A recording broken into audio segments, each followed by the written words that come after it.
Olá, Salto para o Futuro está entrando no ar pela TV Escola.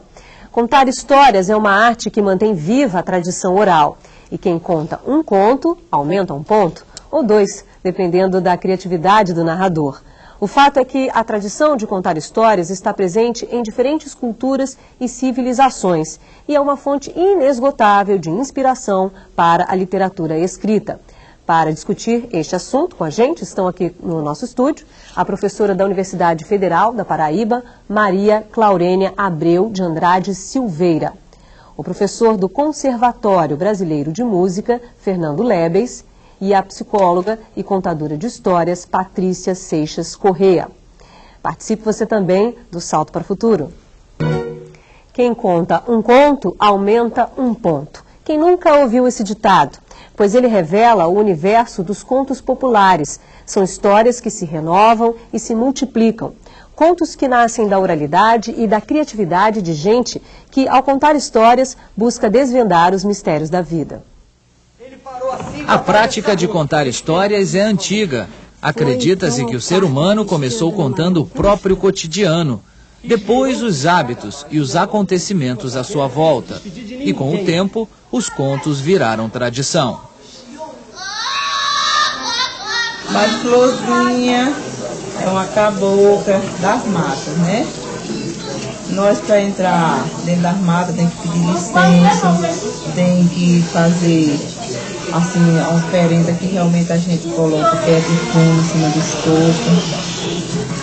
Porque se a gente não fizer isso, ela faz como a gente se perder dentro da mata. E a gente para sair da mata é mais difícil, né? As histórias aproximam as pessoas. São, ao mesmo tempo, entretenimento e aprendizagem. Contar história é uma ação de afeto. É uma relação que se cria de afetividade com o outro para trazer notícias de um mundo que pode ser transformado para melhor. Mas as histórias, elas promovem o momento de suspensão. Suspende o real, vai para a fantasia, para o imaginário e retorna, concluindo a história, retorna para o real já transformado, alterado. As histórias que a família contava foram fundamentais na experiência de vida de Francisco Gregório.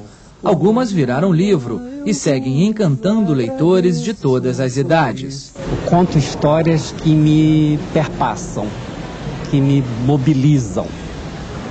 Causos, vivências, experiências e leituras. E os contos, as fábulas, as lendas, os mitos. Contar histórias é alegrar o coração, ou também alegrar os corações. E é com o coração cheio de alegria que Roberto Carlos Ramos faz da vida uma linda história. O agora pedagogo e contador de histórias já viveu nas ruas e em instituições. Uma época difícil de esquecer, mas, segundo ele, cheia de fantasias. Eu tive uma infância muito interessante, até 6 anos de idade, vivi com a minha família. Depois eu passei por vários internatos de FEBEMs, FUNABEMs que existiam. E as pessoas que me marcaram eram aquelas pessoas que desenvolviam uma habilidade oral de me levar no mundo de fantasia, que eram os contadores de histórias de lá. Mas não tinha essa função de contador de histórias. Era a cozinheira, ela era a faxineira, e geralmente não sabiam ler nem escrever. Eram pessoas que contavam. E a coisa que eu ficava intrigada é que contavam histórias de coisas de papas, de reis, rainhas. Eu ficava imaginando se aquilo existisse realmente. E foram essas pessoas que me fizeram acreditar que existiam lobisomens e muros sem cabeças. Aos 14 anos, a vida de Roberto Carlos mudou radicalmente, depois de ele ter sido adotado por uma senhora francesa. Na França, ele aprendeu a ler e a escrever. O meu primeiro livro de cabeceira foi o Contos da Carochinha, em francês. E a coisa mais interessante, um marmanjo de 14 anos praticamente, sentado no sofá, começando a entender as palavras, ela lendo um jornal, falando, meu Deus, o primeiro-ministro francês vai ser deposto, vai cair. Eu falei, isso não é nada, a pior coisa é o lobo mau, tá quase comendo os 3 porquinhos aqui na história, isso é muito mais importante. E ela dava gargalhada, que ela falava que eu achava que o meu mundo era muito mais importante, e ela achava que o dela era mais importante. De volta ao Brasil, o contador de histórias não esqueceu o passado e construiu em Minas Gerais uma família. adotou 12 crianças. Quando eu olho para trás, eu acho que a primeira coisa que eu deparo, as histórias antigamente mentiam. Eles falavam que só tinha príncipe louro, dos olhos azuis, mas na verdade um sobressaiu aí a esses príncipes louros dos olhos azuis. Ele é fortinho, bonito, um dos príncipes mais famosos do mundo. Contador de história. E está aqui agora contando história para vocês. E essa acho que é a verdadeira história. Na verdade, nós temos capacidade de transformar aquelas histórias fantásticas do nosso passado em realidade. Ele foi então ao quarto de vestir a Dona Maria Augusta, a quem ele chamava de Cotinha. Aí eu fico contente que isso agradou minha esposa, vou te mostrar minha boiada. Se eu falar mal dela, fala que tá bichado, que não tá muito boa, mas queria comprar umas cabeças, quanto que é? Que o bom do negócio é a relagem. Bom, primeiramente, quero agradecer a presença de vocês e quero começar pela Patrícia. Ouvindo os depoimentos aí, principalmente do Roberto Carlos, eu vi no prefácio do livro Contos Tradicionais do Brasil, Câmara Cascudo, ao falar dos contos, ele escreveu que para todos nós é o primeiro leite intelectual. Quem ainda não teve a oportunidade de experimentar esse leite, que sabores está perdendo? Eu tenho essa experiência de contar história no ambulatório de saúde mental em Petrópolis há quase 3 anos, e é uma sala que hoje fica lotada, espontaneamente os pacientes frequentam, de todas, vamos dizer assim, diagnósticos, todas as diferenças, e tem sido esse bálsamo mesmo. Essa coisa que o Gregório estava falando no vídeo, que assim, foi grata surpresa tê-lo no vídeo, porque é uma pessoa que me influenciou bastante, exatamente essa promoção do afeto, do encontro e do encontro da diferença. Então é muito extraordinário essa saída para o imaginário e o retorno ao real transformado, como ele colocou. As pessoas gostam de ouvir histórias, elas retomam as suas histórias pessoais, sabem que tem alguma coisa para contar e aprendem a ouvir de novo e a sentar na roda, e a coisa acontece, a magia acontece. E se você, há quase 3 anos, tem um público que vai porque gosta, alguma coisa está de leite ali. Certamente. De leite com melzinho. Professor Fernando, sua relação com esse bálsamo, como chama a Patrícia? Olha, a minha relação é uma relação muito gostosa. Ela é uma relação de muitos anos já, e é uma relação que surgiu de uma pergunta que eu sempre me fazia. Eu estudei jornalismo, então eu sempre me fazia essa pergunta. O ato de contar histórias, talvez, como uma das necessidades primeiras de comunicação que o ser humano tem. O jornalista, ele conta histórias. Ele conta histórias sem parar, né? Então, essa necessidade de eu contar o que aconteceu comigo na hora que eu entrei agora aqui, antes de encontrar com você, né? Então, essa necessidade, como bem você colocou, né, acrescentada de alguma coisa que seria a minha marca, né? Então, eu preciso me comunicar, eu preciso contar para você aquilo que eu sei. Eu vou contar coisas muito bonitas ou muito terríveis para você. Agora, eu vou contar essas coisas todas com a minha marca. Então, eu vou acrescentar um ponto a esse conto que eu vou contar, né? Isso me fascina na questão do estudo da literatura, das literaturas orais, né? No estudo das contações de histórias. E o seu trabalho no conservatório, como é que o senhor faz essa relação? Olha, o meu trabalho no conservatório é um trabalho na Faculdade de Musicoterapia. É um trabalho que me encanta realmente. A formação de terapeutas através do som. E esse som pode ser o som da música, mas pode ser o som da voz também, né? Então, o som de uma mãe que canta para uma criança adormecer, né? É um tipo de som muito importante, né? O som de uma pessoa que canta um ponto ritual religioso, que vai ser um outro tipo de som, né? O som que eu posso tirar do meu próprio corpo, né? O som da minha própria voz, que é uma marca muito característica minha, né? Esse trabalho sempre é voltado para essa questão das culturas populares, né? Que que som das culturas populares que podem nos motivar, né, no sentido de poder ser terapêutico. Ok. Professora Maria Claurênia, sua relação também com os contos? Eu trabalho indiretamente com criança, porque eu trabalho com formação de pedagogo. Então, eu trabalho com formação de professor. E trabalhar com formação de professor é trabalhar com sensibilização para as características que a criança traz, de perceber as coisas, de andar na frente, de entrar nessa energia do maravilhoso, entrar na energia dos contos. Então, contar a história, eu sempre procuro sensibilizar as minhas meninas, né, as minhas alunas, para a importância que é contar a história. Porque a criança, ela se envolve tanto no contar, tanto no ouvir, quanto no recontar, que ela vai crescendo com aquilo.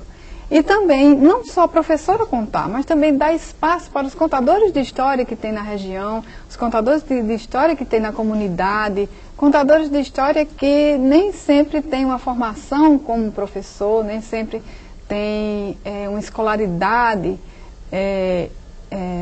esperada pela escola, mas que tem a capacidade de entrar na energia da história e fazer com que a criança se interesse por aquilo. Então, o contador de história tradicional, que na Paraíba ainda temos muitos, e as professoras ficam com medo de levá-los para a sala de aula. Por quê? Porque talvez pela baixa escolaridade, pelo fato de muitos deles serem semi-analfabetos. Mas a capacidade que eles têm de contar e a capacidade que eles têm de transformar essa realidade, às vezes a mesma realidade dura das crianças, e fazer com que isso pareça uma coisa aceitável. As crianças entram em sintonia com o contador de história e passam a valorizar-se. É uma maneira de fazer com que a criança ganhe uma autoestima bem mais elevada. Ele não tem uma formação dos bancos escolares, mas tem uma riqueza de vida para levar para a sala de aula, né? Uma formação de vida que demonstra ser grande. Tá certo. Andréia do Tocantins, a nossa primeira participação de hoje. Olá, Andréia. Olá, falo do teleposto do Colégio Pedro Teixeira em Nova Rosalândia. E a pergunta é da bibliotecária Roseni Alves. Sabemos da importância do conto na literatura, onde o mesmo retrata as diversidades culturais, contribuindo para alargar o campo literário, tanto oral como escrito. No entanto, ao se trabalhar na sala de aula, sente-se muitas dificuldades, pois, por mais que se faça, alguns alunos não se interessam ou até mesmo o conto não lhes chama a atenção. Ela gostaria de saber o que os especialistas comentassem a respeito dessa desmotivação e dessem sugestões para o melhor aproveitamento dos contos dentro da sala de aula. Obrigada e boa noite a todos. Obrigada, Andréia, por mais uma participação aqui no Salto, tá bom? Patrícia. Bom, então eu vou falar um pouquinho para a Andréia o que seria, entre aspas, uma técnica. Contar histórias, primeiro, tem que ser uma atitude muito íntima sua. Essas histórias têm que fazer um sentido muito especial para você. Você tem que gostar muito dela. E para promover essa curiosidade, despertar esse interesse da outra pessoa, você tem que aprender a olhar, como o Gregório fala, do olhar que abraça, tem que ter essa recuperação do sentido do que você está contando para você, para que você chegue a seduzir esse aluno, essa pessoa para quem você está contando, porque é extremamente afetuoso, é extremamente verdadeiro. Se você não consegue passar isso, o outro não assimila, não entende, porque nós perdemos isso. Com o tempo, as pessoas não se reúnem mais, não contam mais, e a escola talvez, às vezes, põe uma situação de muito estanque, né? Eu tenho que ler, eu tenho que entender, eu tenho que responder aquele texto, aquela literatura, e nem sempre acontece assim.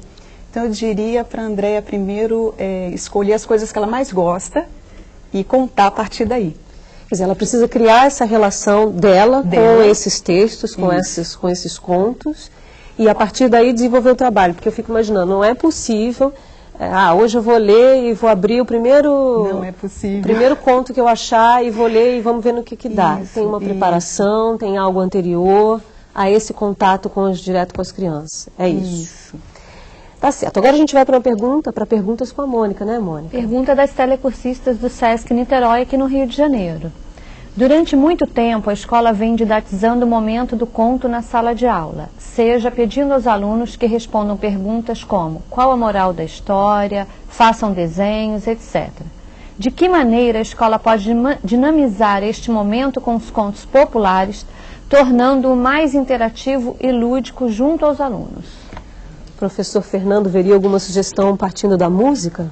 Olha, partindo da música e partindo do contador também, né? Você tem que estar muito convencido daquilo que você está contando. Você tem que estar muito vivido na história que você está contando. A criança, muitas vezes, ela não reage a uma história. Mas acontece uma coisa que é muito interessante. É que no mundo infantil, muitas vezes, nós criamos quimeras que podem nos ser assustadoras, né? E através da história nós vamos pensar determinados momentos da história que nós julgamos que possam nos ajudar a resolver esses problemas interiores, né?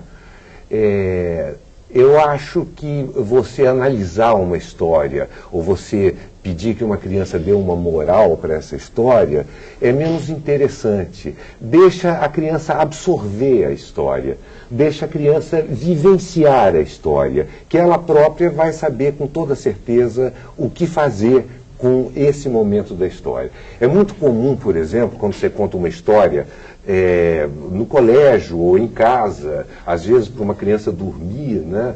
Você contar a história toda, né? E de repente a criança dizer, no final da história, no final da tua contação, a criança dizer, conta outra vez, né? E quando você conta outra vez, se por acaso você pula um pedaço, se por acaso você omite alguma coisa que você já tinha contado antes, a criança te chama a atenção. Não é assim. Não está sabendo contar a história. Conta direito a história do mesmo jeito que contou da outra vez, né? Então a criança precisa ouvir essa história porque ela está trabalhando, essa história está alimentando a ela de uma maneira muito expressiva, mesmo que ela não se expresse. Ok, Hilda do Rio de Janeiro já está aguardando. Olá, Hilda.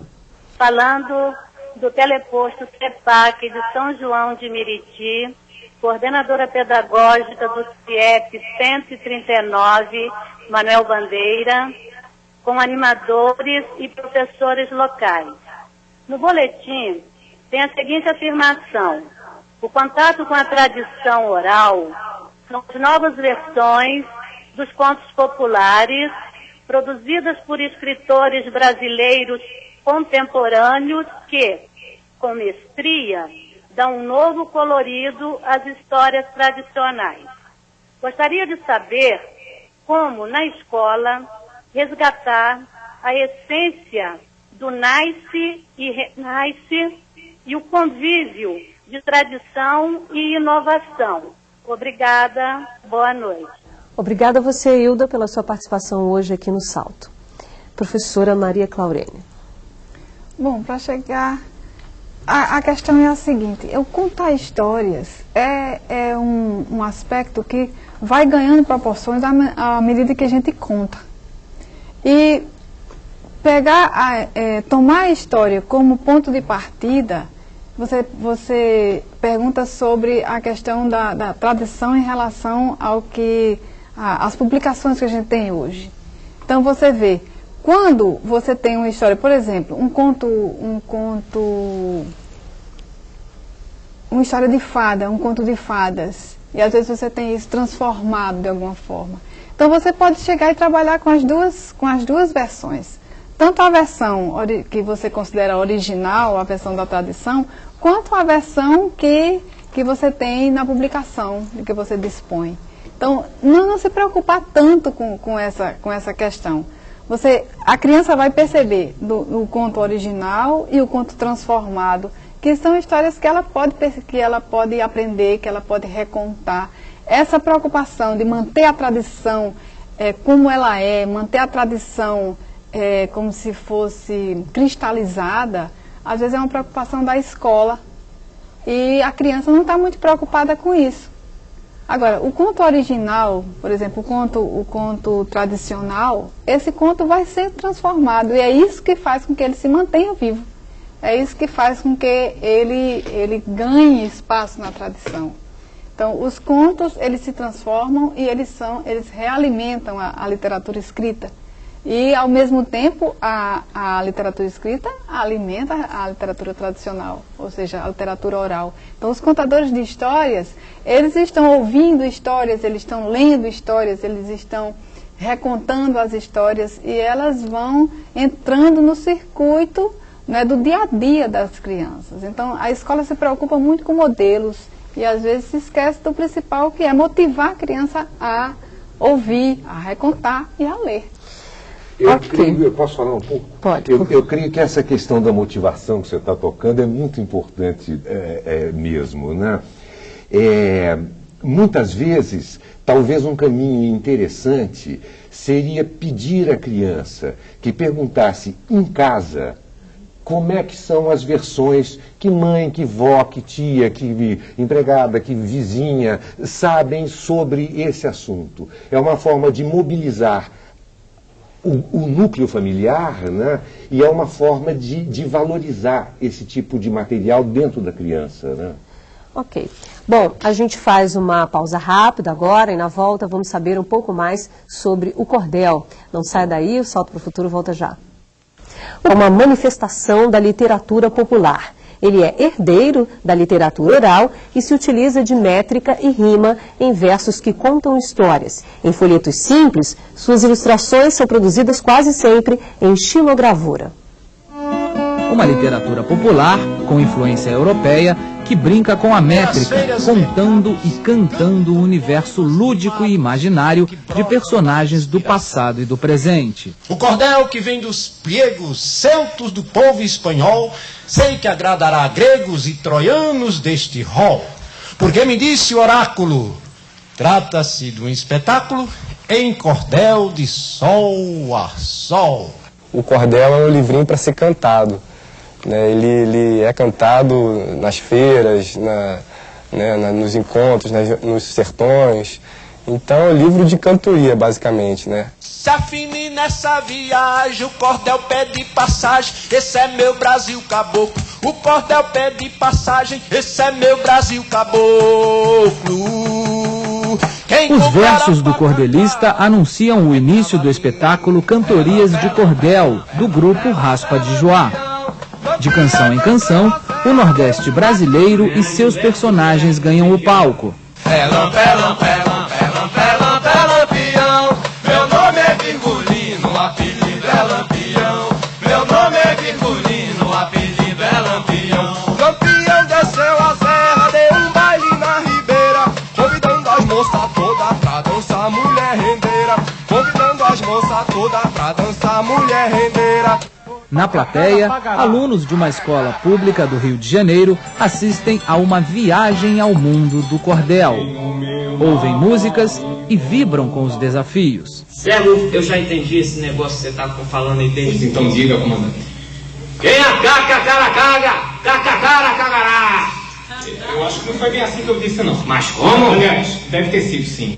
E os meus amigos aqui vão me ajudar. Isso eu quero ver. Então vamos lá, gente. Eu vou repetir aquela frase da paca e vocês vão repetir comigo, pra gente ensinar o comandante. Quem a paca cara compra... Paca cara... pagará. O cordel muitas vezes toma forma de desafio ou cantoria, como o coco de embolada, com respostas rápidas e improvisadas. Se eu disser que é meio coentro, você diz que é meio quiabo. Se eu disser que é meio machado, você diz que é meio cabo. Se eu disser que é meio santo, você diz que é meio diabo. Se eu disser que é meio diabo, você diz que é meio cão. Se eu disser meia furada, você diz que é no seu pé. Mas se eu disser que é uma mocré, você diz que é tua mulher. Que sujeito mais sem predicado. Depois do espetáculo, os alunos vão conhecer a técnica da xilogravura. Eles aprendem na prática a ilustrar o cordel e torná-lo mais atrativo. A gravura, no caso, ela é a ferramenta para a ilustração do cordel. Achei muito legal, mas é muito complicado. Por que é complicado? Por causa que a gente tem que ficar arranhando isso daqui, aí é muito complicado. A gente tenta levar a arte para motivar a aprendizagem da criança, né? Eu aprendi mais coisas sobre a cultura, coisas sobre cultura de cada região, tipo a xilografia lá do Nordeste. Aí já lá tem uma cultura totalmente diferente da cultura que nós temos aqui, que é o samba, são coisas muito diferentes do de lá. Seja o que Deus quiser, cantoria é meu destino. Já fui homem, fui mulher. Adeus e tenham boa sorte. A bênção no seu patoar. Fiquem em boa saúde com raspa de joá.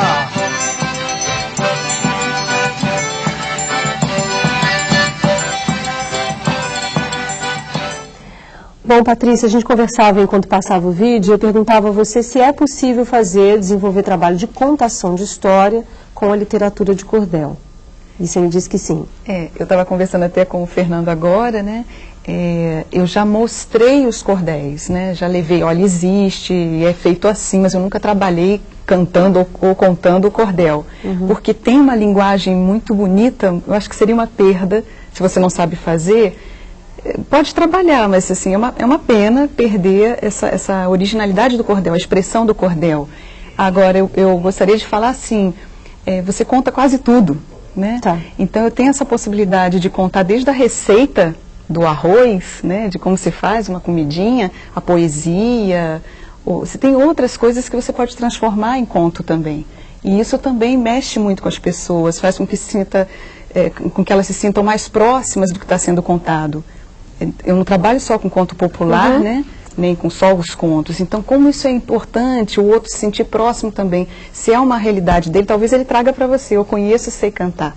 Você promover essa possibilidade das pessoas terem o que contar a partir dela é muito interessante. Muita coisa pode ser contada. Isso que você acabou de dizer certamente deve acontecer com as crianças. Elas também têm relação porque já ouviram em casa, ou enfim, como o próprio Fernando comentou no bloco anterior, né? Eu posso fechar, Bárbara? Pode, só uma claro. coisa interessante. Eu tenho a experiência de trabalhar com adultos, né? Esse meu grupo são de adultos. E também, através de um projeto que está acontecendo no ambulatório, eu tive a experiência agora, de setembro para cá, de estar circulando nos postos de saúde e indo contar assim para diversos grupos diferenciados, né, de grávidas, de terceira idade, ou então fazer um trabalho com a própria equipe, e como é importante isso, talvez na ponte com a criança. Certo. Se você sensibiliza o adulto, isso retoma de uma tal maneira que a criança reencontra dentro de casa esse parceiro, porque os adultos adoram. Né? Tá certo. Rosimério do Rio de Janeiro está aguardando a gente. Olá, Rosimério. Boa noite. Eu sou orientadora de aprendizagem do Teleposto Polo de Maricá. Sabendo que hoje são comuns cursos específicos para a formação de contadores de histórias, pensando em nossos alunos do curso normal, que não têm aulas de literatura infantil e nem outra disciplina específica para o trabalho com textos literários, com características tão peculiares como os mitos, as lendas e os contos maravilhosos. Perguntamos, é necessário que os alunos do curso normal tenham uma formação específica para que possam trabalhar melhor com esses textos? Como a escola pode propiciar um espaço de formação? Obrigada. Obrigada a você, Rosimério. Que bom ouvir você aqui no Salto, tá bom? Professora Maria Claurene, a senhora trabalha com formação de professores. Como é que a senhora vê essa questão que traz a Rosimério? A questão é a seguinte, como formar o professor para trabalhar com literatura na escola, do modo geral. Então, a primeira coisa é sensibilizar o professor para ele começar a ler, a chegar e perceber esse universo que circunda, que está ali presente nos livros ou na questão da oralidade. Eu falo mais na questão do Nordeste, levando em consideração que ainda temos muitos contadores tradicionais e as professoras, eu incentivo a elas darem espaço a esses contadores também, que eles vão à escola contar e eles vão colaborar com o trabalho delas. E isso é feito também a partir do cordel, uma vez que o cordel, ele alimenta, né, essa contação de história. Como o Patrícia estava falando, que a gente pode chegar e levar em consideração o contado de um modo geral. Todos os textos são passíveis de serem contados. Então, essa preocupação com a formação específica, com chegar e determinar como fazer, como se fosse uma receita de contar, como chegar e deixar que a sensibilidade aflore e que se perceba e que se interesse por ler. Às vezes o professor, ele não gosta de ler. Eu vejo isso na minha realidade, que é primeiro preciso sensibilizar o professor a ele perceber que existe esse universo da literatura, do modo geral. Então, ler e deixar que as histórias e que os textos entrem em cada professora dessa. E chegar aí, mesmo sem a oportunidade de uma coisa específica, mas a sensibilização é a coisa necessária. Ok, vamos agora com perguntas que estão com a Mônica, né, Eu Mônica? tenho o fax do professor Luiz Ribeiro de Tocantins, Porto Nacional Tocantins. O conto geralmente é trabalhado pelos professores de 1ª a 4ª séries. Como utilizá-lo também na 2ª fase e no ensino médio? Em quais áreas de conhecimento, além da língua portuguesa, poderíamos estar explorando este vasto campo de estudos? Gostaria de saber ainda se os convidados conhecem alguma experiência interessante que poderia ser trabalhada na escola e que pudessem compartilhá-las conosco. Patrícia ou professora? Não, fala disso. Fique à vontade, professor Fernando. O que ela fala ali, 1ª a 4ª série, ela diz que em geral são trabalhados, e de 5ª a 2ª fase, eu acredito que ela esteja falando de 5ª a 8ª.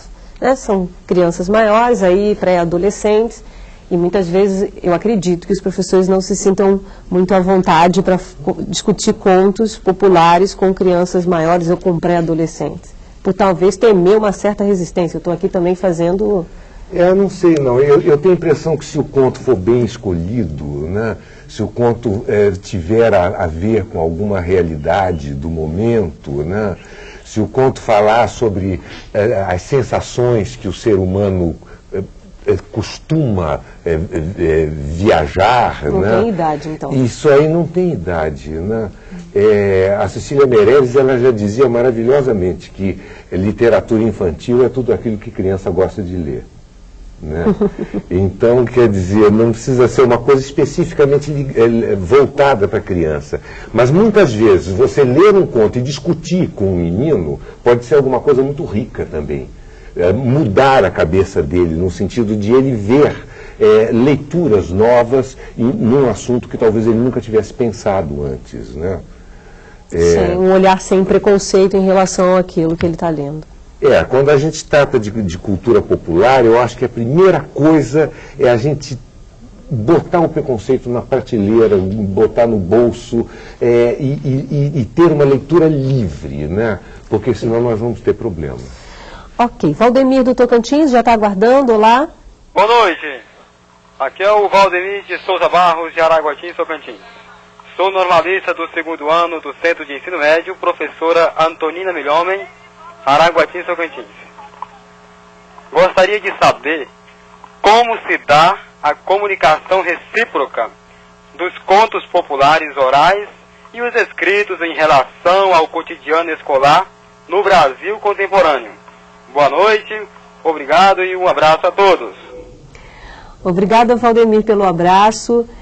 Obrigada também por participar, tá bom? Professora Maria Claurênia? A gente vê a questão do conto popular, né, do conto popular tradicional e do conto escrito. Muitas vezes esse conto popular está escrito e o contador realimenta a sua capacidade de contar lendo esse conto que está publicado. Muitas publicações dos contos populares a gente já dispõe deles. Se a gente não tem o contador, né, não tem uma aproximação ou ainda não identificou o contador na comunidade. Às vezes o contador como acontece no Nordeste, ele alimenta o seu contar a partir dos folhetos de cordel, que tem uma variedade incrível de temáticas, uma variedade riquíssima de personagens e uma possibilidade ampla de trabalho em qualquer sala de aula, em qualquer faixa etária também. A questão do tradicional passa mais pela questão da oralidade e se realiza através da oralidade. E o escrito também pode ter uma característica do tradicional, ou seja, o tradicional registrado por escrito. E há sempre uma retroalimentação desse material. O que passa pela cabeça dos contadores de história, muitas vezes foi retirado do que está escrito. Então, não há uma limitação ou não há uma delimitação nesse campo. Ok, vamos voltar com perguntas com a Mônica agora. Eu tenho o e-mail da Silane Jacome, de Anápolis, Goiás. O povo participa da criação e da transformação da cultura popular no sentido de decidir se uma determinada canção ou história vai sobreviver e de que forma sobreviverá. Como podemos avaliar esse processo atualmente? Fernando? Eu acho que uma canção sobrevive na medida de que ela tem uma aceitação absoluta dentro de uma comunidade. Aquilo que o povo abandona é porque ele não precisa, é porque já foi gasto para ele, né? Então, não adianta você trabalhar com esses materiais que foram esquecidos. Me parece muito importante, né, a gente lembrar sempre que o material de cultura popular é aquele que está vivo agora, nesse momento, né? Aquilo que ficou para trás, ele ficou uma coisa histórica, pura e simplesmente, né? Eu queria que a Patrícia falasse um pouquinho que histórias revelam os contos. O que a gente pode encontrar nos contos populares? O que revelam esses contos populares? Eu penso assim que esse resgate do imaginário fica muito claro, né? A ponte que às vezes a gente encontra no conto popular com um conto de fadas lá de outros países, é impressionante, né? Essa simultaneidade, como eles aconteceram em vários lugares ao mesmo tempo. O quanto eles falam dessa coisa interna nossa, necessidades, coisas que a gente quer sentir perto, quer elaborar, quer entender. Eu uma vez estava ouvindo um contador de histórias, foi o primeiro contador de histórias que eu conheci na minha vida, ele era do interior de São Paulo, e foi no ano de 1970, imagina quanto tempo. Naquele tempo ninguém, não tinha ainda essa coisa de contar histórias como existe nesse momento. E ele dizia uma coisa muito interessante, ele dizia, a história a gente começa a contar, né? E depois, enquanto a gente vai contando, a gente vai resolvendo como é que vai acontecer, né? E isso é uma coisa que me parece muito interessante, né? Porque fala muito de como você organiza as suas ideias, né? De como você, ao mesmo tempo, dá corda à tua imaginação. Ok. É justo essa interação que existe entre o público e o contador. À medida que o contador tradicional, à medida que ele vai contando, ele vai se alimentando através de quem ouve. Então, quem ouve vai dando a pista, né, através do olhar, através de um gesto, através ele percebe em quem está contando, quer dizer, ele contando, ele percebe em quem está ouvindo, se a história está agradando, se ele puxa para lá, se ele resolve isso rapidamente, ou se ele alimenta aquele motivo.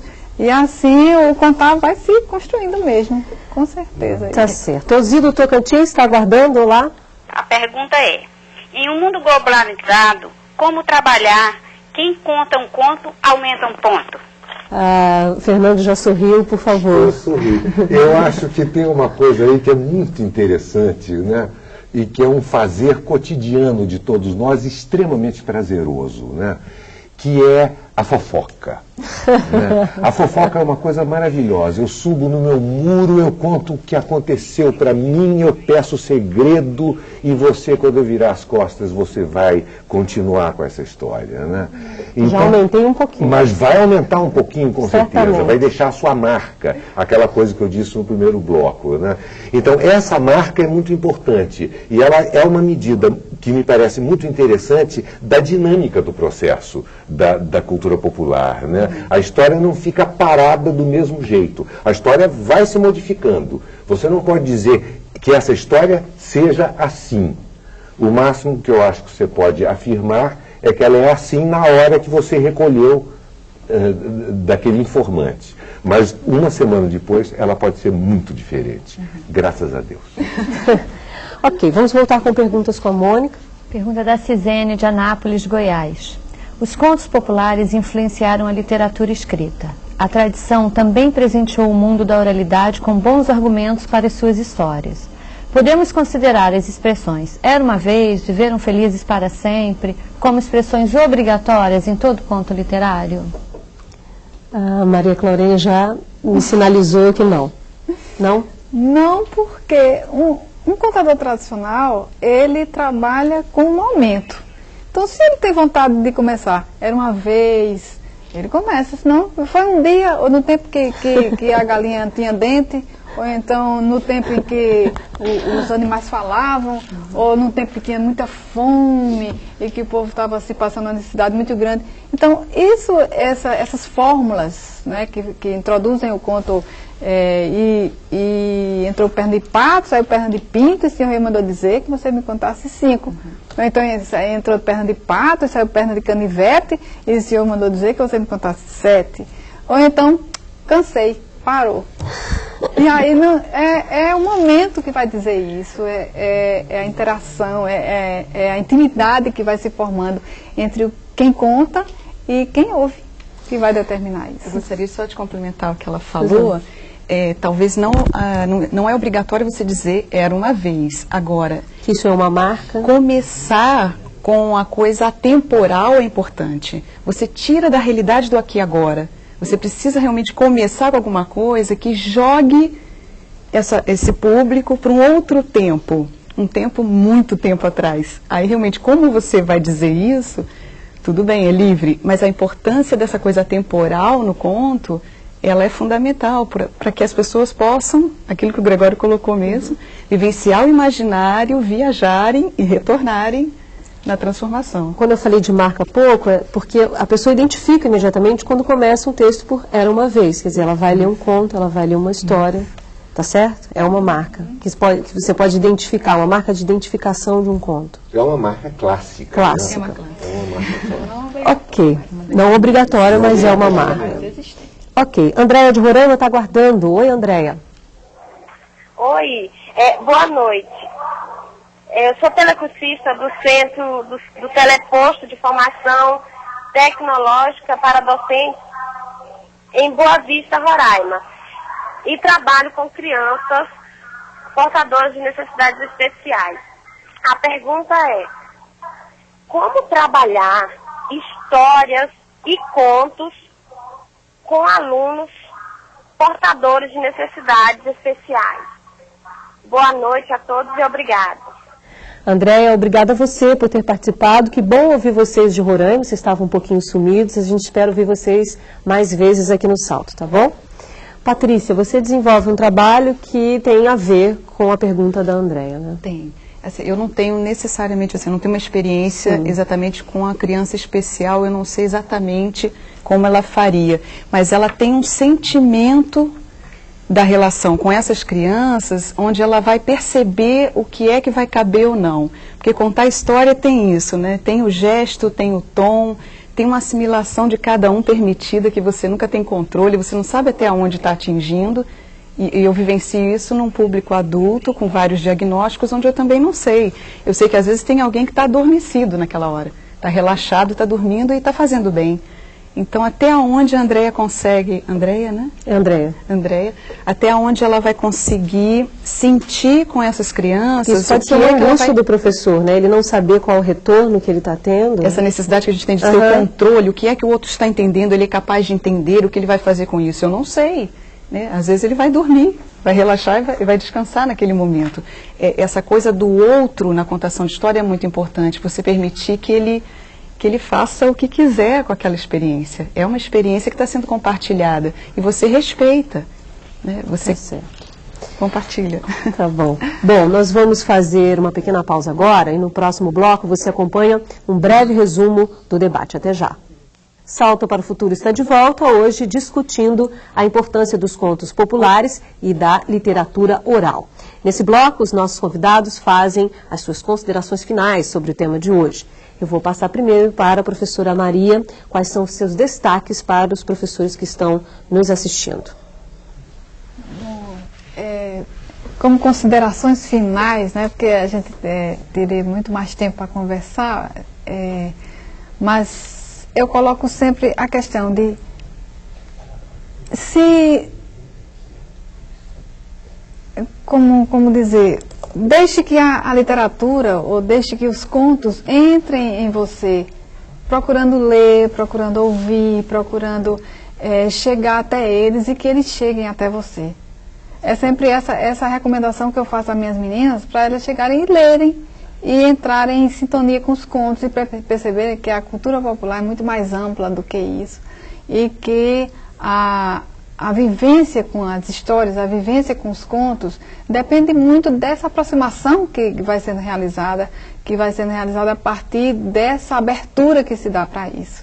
Então, o interesse de se aproximar das histórias, de ouvi-las de quem sabe contar e de lê-las nos livros que são publicados é o primeiro passo para a formação de um contador de história ou a sensibilização para que as histórias façam o efeito desejado, realizem o efeito desejado na professora e nos alunos. Então, é sempre a longo prazo que isso acontece. Não é da noite para o dia que a criança vai chegar e começar a recontar as histórias, mas tem que chegar e dar espaço para que isso aconteça e acreditar que vai funcionar. Obrigada, professor Fernando. Eu vi aqui, nas imagens que foram passadas para nós, né, basicamente a alegria das crianças, né, das crianças participando ou da contação ou do cordel, né, então aquela coisa muito viva. E a alegria também do Roberto Carlos, né, o Roberto Carlos com uma alegria enorme de contar a história, né, uma alegria imensa de ser, né.